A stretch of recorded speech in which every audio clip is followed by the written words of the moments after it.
Hello students, hope you are doing well. Welcome back to our economics class. Today we are going to start unit number 6 and we are going to get two important concepts from unit number 7, and on the board we have some 8 concepts. So you need to prepare 8 concepts and you are going to get 2 very short in your intermediate public examinations. Let us start with our first concept, that is subsidies. Subsidies is the amount that a firm receives from the government to produce specific goods and services.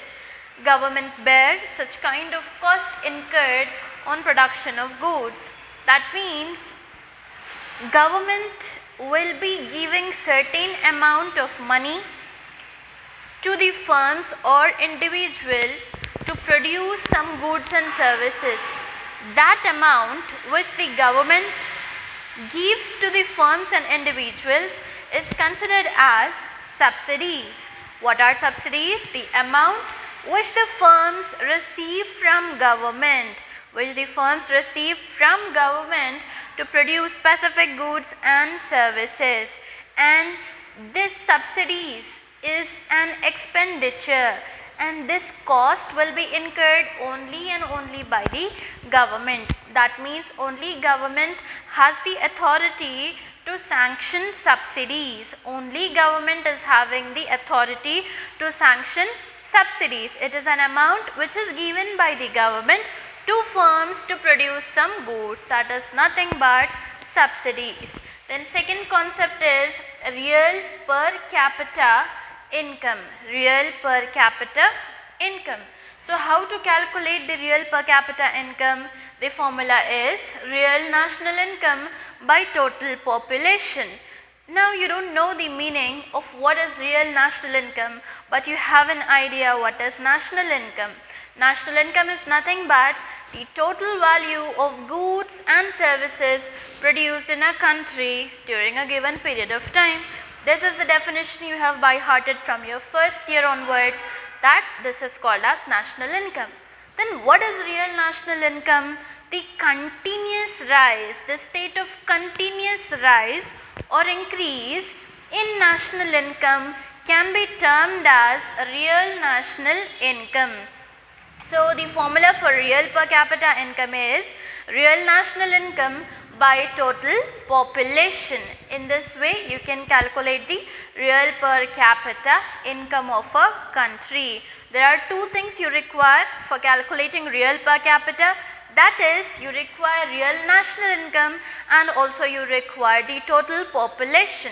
If you have these two things, then easily anyone can find out the real per capita income of a country. The third concept is components of national income.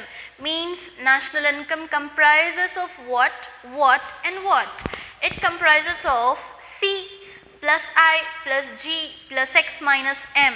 C is nothing but consumption, I is nothing but investments, and G nothing but government expenditure, and the last and final one, that is net foreign income. In simple terms, it is C plus I plus G plus X minus M. Consumption, investment, government expenditure, and net foreign income. So these are the various components of national income.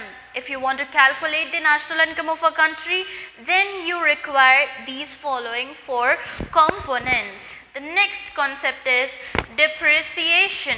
It is the loss in the value of asset.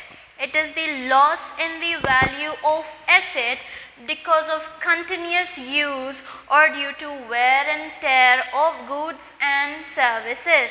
For example, if I have purchased a car on January 1st, 2015 and I want to sell it after 10 years, then can I sell at the same price? No, not at all possible. So I need to sell my car at lesser price. So that lesser price is because I have used my car continuously, because of which it have lost its value. That is nothing but the depreciation. And our next concept is importance of national income estimates. That means why national income we need to calculate and why is it essential for us. The first thing, it is helpful in economic planning, and then it is also essential for national economic policies. If I want to have planning, I require national income. If I want to make policies, then also I require national income. Then how is it helpful for us? It is helpful to research as well as in distributing the income in the country. That means how much income should I give to various factors of production, how much income do I need to give to households, how much income should I give to firms, how much expenditure should I make on public companies, etc. So it is helpful in distribution of income. What do you mean by national income estimates? It is a detailed data which will give us a complete information that how much the government is saving, how much is it investing, what are its incomes, what are its expenditures, how much capital is forming.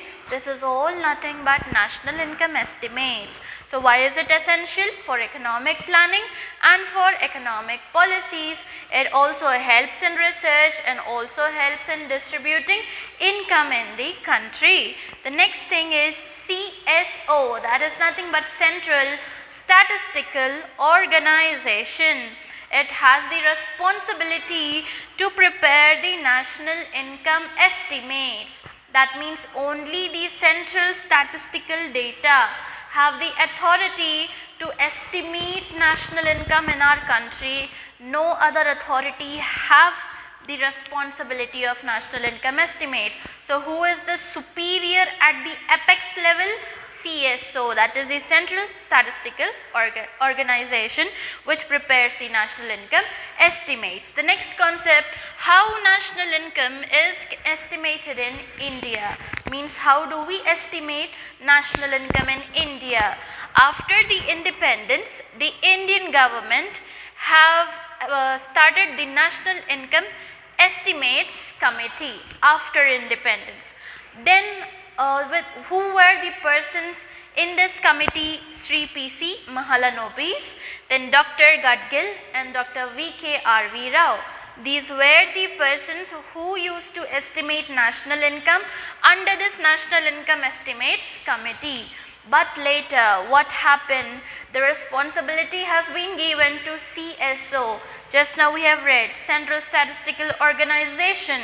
So this responsibility from National Income Estimates Committee, it have been transferred to CSO, and the national income in our country is calculated using two methods, that is income method and output method. The last and final concept here is transfer payments. What do you mean by transfer payments? Let us see. There are certain sections in this society who do not render any production service. For example, if I teach you, then only I am going to get some income. If a vegetable seller is going to sell the vegetables, then only he is going to get some income. If a doctor performs his duty by treating his patients, then only he'll receive some income. If an engineer constructs a building, designs a building, plans a building, then only he gets some income. So every job, every employment, if you work, if you do the production process, then you get income.